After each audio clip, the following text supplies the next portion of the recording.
Qalal muallifu rahimahumullahu ta'ala wa nafa'ana bi ulumihi fid dharain amin amin ya rabbal alamin. Al qawlu fi adabis sahbati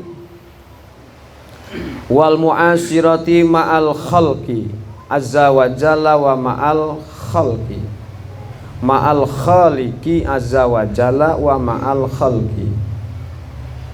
Masuk ke bab adab atau tata krama cara kita mendekatkan diri ke Allah dan cara bergaul dengan sahabat atau dengan makhluk. Sekarang masuk ke adab, karena adab ilmu yang paling tinggi sebetulnya dibanding ilmu-ilmu yang lain. Innama bu'istu liutammima makarimal akhlak. Sesungguhnya aku diutus untuk menyempurnakan akhlak. Jadi Nabi nggak ngomong saya diutus supaya manusia ini sholat, supaya manusia ini jadi benar, tapi supaya manusia ada akhlak. Karena dari akhlak jadi benar. Benar belum tentu akhlak. Nah, maka diajarkan tata cara bagaimana kita ini bergaul dengan Allah. Bahasa anunya ya kasarnya bergaul, halusnya itu hubungan dengan Allah dan dengan manusia atau makhluk yang lain, diatur dalam Islam. I'lam anna sahibaka waruhan sira, ketahuilah anna sahibaka alladzi la yufarriquka fi adharika, sesungguhnya sahabat yang tidak akan pernah memisahkan diri dengan kita, baik di negara kita, di rumah kita, ataupun sedang perjalanan, atau waktu tidur kita, waktu melek kita, bahkan waktu hidup dan mati kita. Dialah Rabbuka, Tuhanmu atau Allah yang mengurus kalian, yang menciptakan kalian, yang menolong kalian. Artinya sebaik-baiknya sahabat adalah Allah maksudnya. Ini bahkan tentang sahabat, mana sih yang mesti kita deketin, mana yang mesti kita gaulin. Pertama Allah yang mesti kita dekati, karena Allah itu baik tidur, bangun, berpergian, di rumah, di hutan, di kota, dia tidak akan memisahkan diri dengan hambanya. Itulah sebaik-baiknya sahabat. Kemudian wa ma dzakartahu bilisanika au biqalbika au bihi ma fawajalisuka.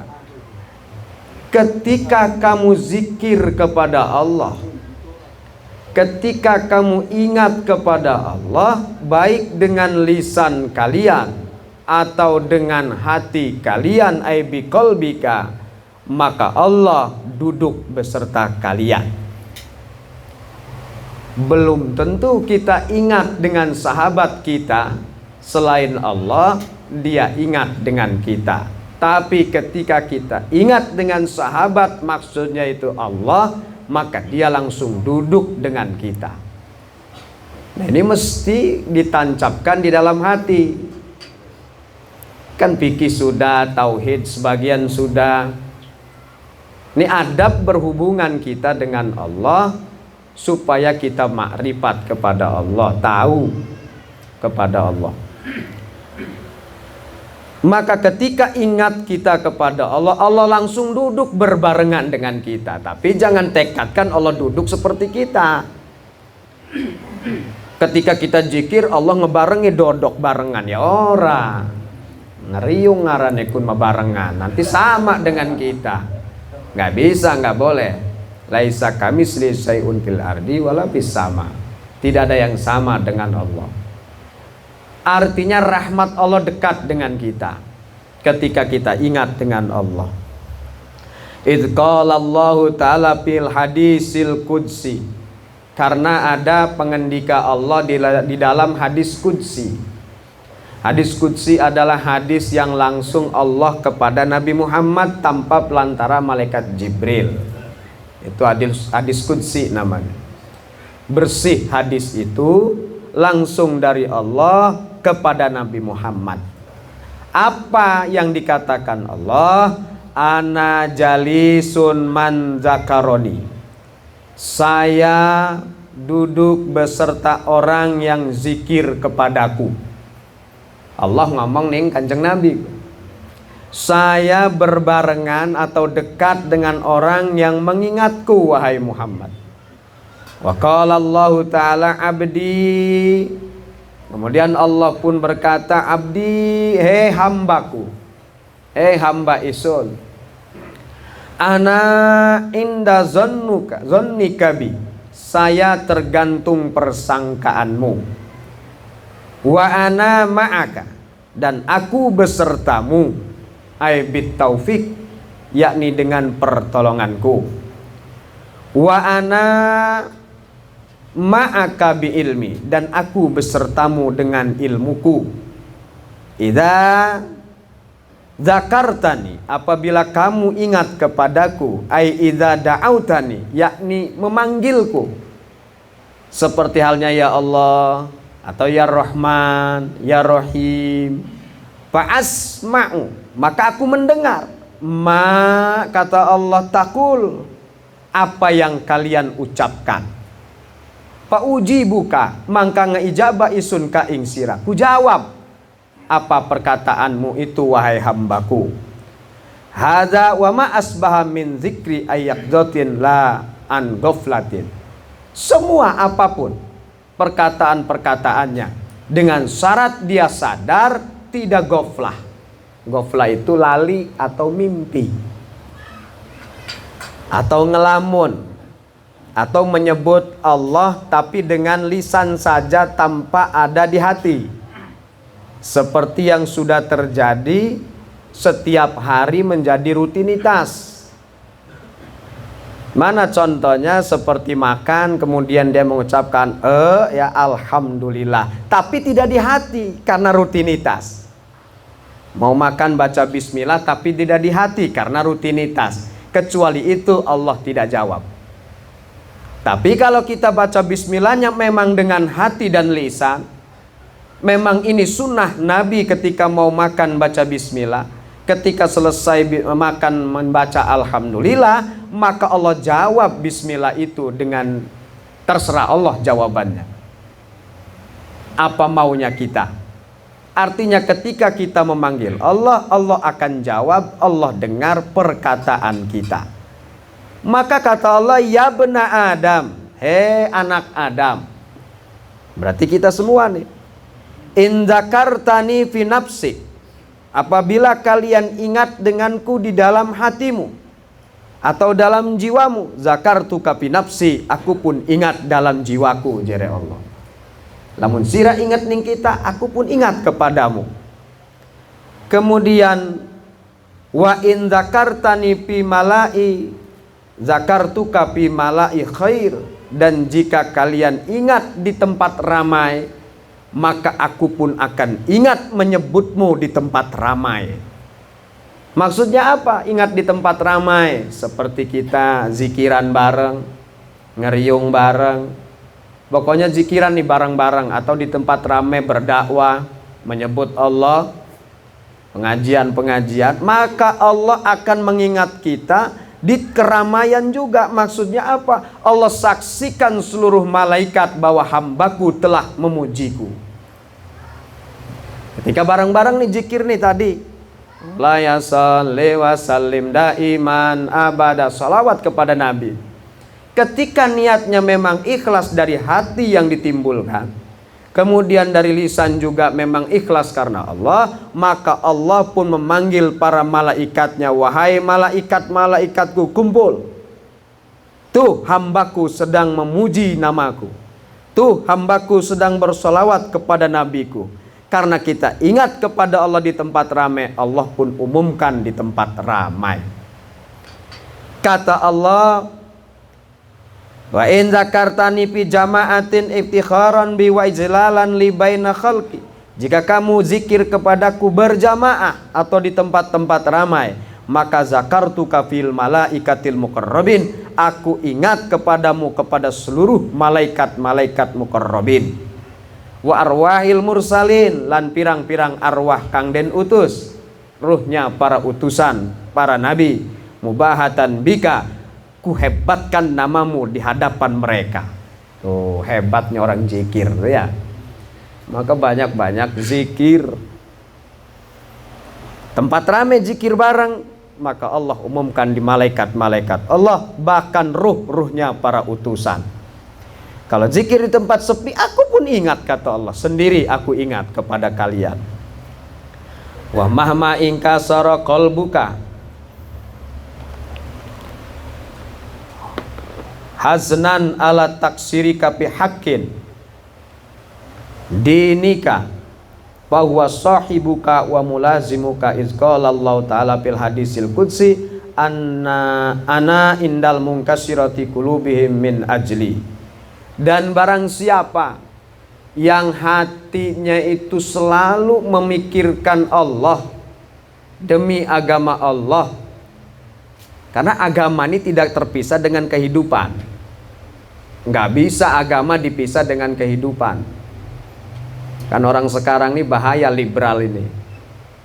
Salah satunya agama tidak boleh dicampur dengan politik. Agama tetap politik bisa. Politik itu tidak boleh keluar dari agama. Agama juga harus mengatur politik. Kemudian agama nggak boleh campur aduk dengan negara, harus campur aduk dengan negara. Kalau nggak bagaimana? Hancur.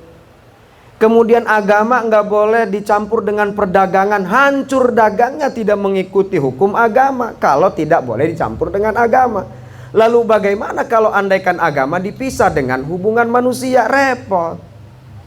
Bagaimana kita mengakui bahwa Islam itu benar? Bagaimana kita mengakui Allah itu Tuhan kita kalau dipisah dari kehidupan?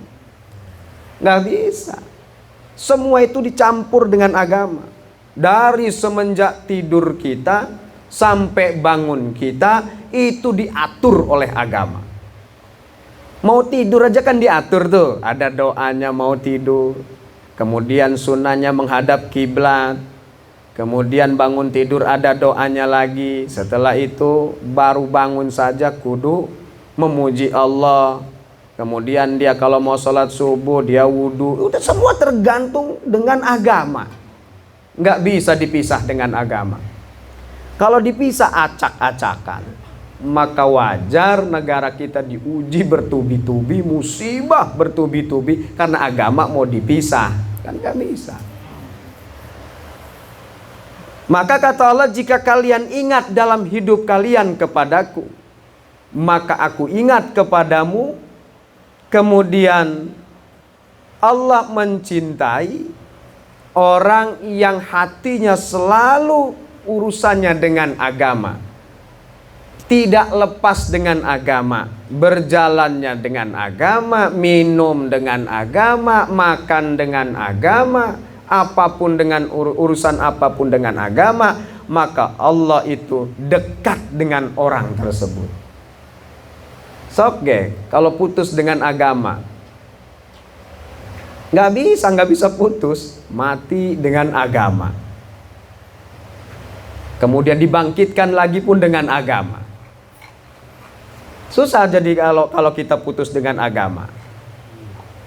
Kalau ada orang yang tidak memikirkan agama, bukan berarti agama itu harus putus dengan orang tersebut. Sebetulnya dia maksiat, gitu aja sebetulnya. Dah ngaku aja bahwa saya memang belum kuat ikut aturan agama. Atau ngaku dosa saja. Jangan diputus hubungan agama, nggak bisa. Nikah dengan agama, lahiran dengan agama, pemberian nama dengan agama. Lalu putusnya di mana? Nggak bisa. Selalu berkesinambungan, berhubungan orang hidup itu dengan agama. Ya entah kalau agama lain mungkin ada putusnya, tapi agama Islam tidak bisa putus. Ngising diatur, ngising. Sing ngadep kiblat ora oleh, harus nyampingin kiblat. Ceboknya diatur, kencing diatur, nggak ada yang tidak diatur oleh agama. Maka ketika akan dilepas, dipisahkan dari kehidupan, itu namanya liberal. Keluar itu dari ahli sunnah wal jamaah, nggak bisa. Sehingga bertubi-tubi umat Islam itu diuji oleh Allah. Mungkin kalau kata saya mah bukan diuji, diajab. Untung baik urung kabeh ya, masih ada sing gelem ngaji, sing gelem salat, sing masih berpegang teguh dengan agamanya. Kalau enggak, tinggal dioreg doang karo pangeran. Gampang, tapi orang sadar-sadar kan. Ya tentu dengan cara Allah, dengan tangannya manusia ya, pelantara tangan manusia. Kan musibah bertubi-tubi. Dana Covid-19 bansos habis triliunan oleh menteri. Kan dia habis tuh 6 triliun apa 7 triliun apa 15 triliun, wallahu alam. Duitnya sepira buat duit masyarakat dimakan. Zaman susah mangan gati, dewek mah korupsi coba. Pada dasarnya itu bukan saja dia yang campur tangan, tapi Allah yang mencampur tangan, menzolimi. Memang dia zolim kepada kita, tapi Allah juga menegur kita. Karena agama mau dipisah, jadi berkaitan lah, berkaitan. Apakah dosa itu menteri yang korupsi? Ya dosa, tetap dosa. Walaupun memang Allah sudah ngomong, kalau dia tidak beriman, tidak bertakwa, maka kuuji coba dengan diturunkan raja yang zalim, dagangnya atau usahanya diangkat keberkahannya, kemudian musibah bertubi-tubi. Kan 3 itu. Sayati zamanu ala ummati itu. Nah itu salah kita, bukan salah Allah. Ma asobaka min musibah fabinafsik, ma asobaka min nikmatin faminallah. Kalau musibah itu datang kepada kita, berarti itu dari kesalahan kita. Jika nikmat itu datang kepada kalian, itu dari Allah. Itu kan ayatnya ada di Quran tuh. Ma asobaka min musibatin fabinafsik, wa ma asobaka min nikmatin faminallah. Nah ini tata keramanya kita nih, hubungan kepada Allah. Ana ma'al khasi'ina bit taufiqi min ajli taksiri fit ta'ah. Saya beserta orang yang khusyuk, orang yang tekun dalam urusan agama. Saya beserta dia. Dan orang yang taat kepadaku, saya beserta dia. Falau arabtahu aqqa ma'rifatihi la takhattahu sahiban wa taraktan nasa janiban. Andai kalian tuh tahu, kata Allah, lamun weruh besiraku ning kita, jere Allah, kalian tidak akan pernah menjadikan manusia sebagai sahabat. Berarti kita wong ke urung weruh, karena bebaturan baik kan karo wong kita wong ya. Jere Allah, andaikan kalian tuh tahu, lamun weruh besiraku ning isun, la takhattah, kalian tidak akan mengambil sahabat selainku, dan kalian akan menjauhkan manusia dari kalian. Berarti pengennya parkor pangeran bae. Andaikan weruh, berarti kita wongke urung weruh ning pangeran. Belum tahu ke Allah sebetulnya. Walaupun tiap hari kita takbir, Allahu Akbar, azan kadang ya, mendengar azan, kadang kita zikir. Pada dasarnya belum kenal dengan Allah, baru mau kenal. Jauh berarti ya. Padahal kan kita tahu nih ya, Allah itu Tuhan, kemudian punya utusan Nabi Muhammad. Tapi pada dasarnya belum, kata Allah, belum tahu. Sebab kalian kalau tahu denganku, maka tidak akan pernah kalian itu berkawan dengan selainku. Makanya hebat, ini sebenarnya masuknya sudah ke tasawuf ini. Jadi ilmu tinggi. Kalau kita katakan kita tidak tahu dengan Allah, berarti kita kan gak Islam sebetulnya. Andaikan gak tahu dengan Allah, kan tahu kita bahwa Allah itu Esa, Allah berkuasa, Allah Maha Pencipta, Dia punya utusan Nabi Muhammad, dan selain Nabi Muhammad 25 nabi yang menjadi rasul. Tahu kan kita, tapi hakikatnya menurut ulama belum tahu. Karena kalau sudah tahu tidak akan pernah ngobrol dengan manusia. Kelas tinggi gimana? Rasa para wali. Tapi lumayan baik, lumayan ilmu. Andai tahu, berarti kita belum tahu. Maka fa ilam takdir ala zalika ay ittikhadha lillahi sahiban wa tarkin nasi janiban bimulajamati ta'ah wa iksari zikri wa jitinabil ma'asi fi jami awqatika fa iyyak an tukhalliya lailaka wa naharaka. Andai kalian tidak kuat untuk berhubungan dengan Allah dalam seluruh waktu, artinya 24 jam kita berhubungan dengan Allah, kalian tidak bisa, maka kalian sisihkan waktu malam kalian atau di waktu siang kalian an wakti takhlu fihi, dengan waktu menyepikan diri kalian kepada siapa? Li maulaka wa talazzazu ma'ahu bimunajatikalah, kepada Tuhanmu.